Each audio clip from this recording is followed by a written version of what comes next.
Assalamualaikum warahmatullahi wabarakatuh. Perkenalkan, nama saya Muhammad Said Rida, NIM 1948201076 dari Prodi Farmasi semester 4. Baiklah, kali ini saya akan menjelaskan tentang patofisiologi hipertensi dan sistem renin-angiostensi.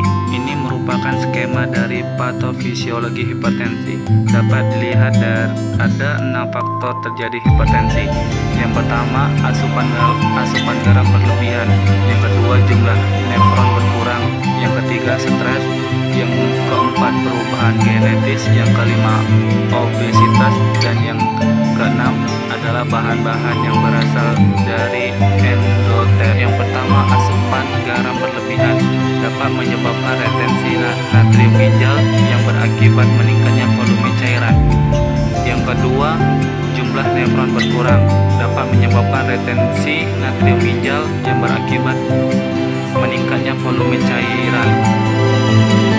Yang berikutnya, penurunan permukaan filtrasi. Yang ketiga, stres. Stres dapat berakibat penurunan permukaan filtrasi, aktivitas berlebih saraf yang berakibat naiknya kontraktilitas, dan renin angiotensitas berlebihan yang menyebabkan kontriksi fungsional dan hipertrofi struktural. Yang keempat, perubahan genetis yang berakibat perubahan membran sel yang mengakibatkan kontriksi fungsional dan hipertrofi struktural.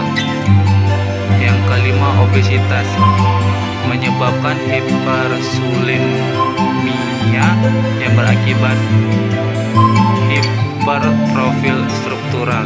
Dan yang terakhir, bahan-bahan yang berasal dari endotel yang berakibat hipertrofi struktural. Tekanan darah itu dapat ditimbulkan oleh curah jantung dan tahanan perifer. Tahanan perifer merupakan tahanan vaskuler terhadap aliran darah ke seluruh sirkulasi sistemik di dalam tubuh. Selanjutnya, sistem renin. Pada sistem renin terjadi 2 faktor. Yang pertama, penurunan tekanan darah. Yang kedua, penurunan volume cairan. Renin direlasase atau dilepaskan dari ginjal. Sebelum renin dilepaskan, konteks adrenal mensekresi kortisol dan steroid lainnya yang dapat memperkuat respon vasokonstriktor pembuluh darah. Vasokonstriksi yang mengakibatkan penurunan aliran darah ke ginjal dapat menyebabkan pelepasan renin. Selanjutnya, terbentuklah angiotensinogen, di mana angiotensinogen ini diproduksi hati. Hati awalnya akan membuat sejenis protein yang disebut angiotensinogen. Kemudian dipecah oleh enzim dari ginjal yang disebut enzim renin. Pemecahan angiotensinogen tersebut akan membentuk angiotensi 1.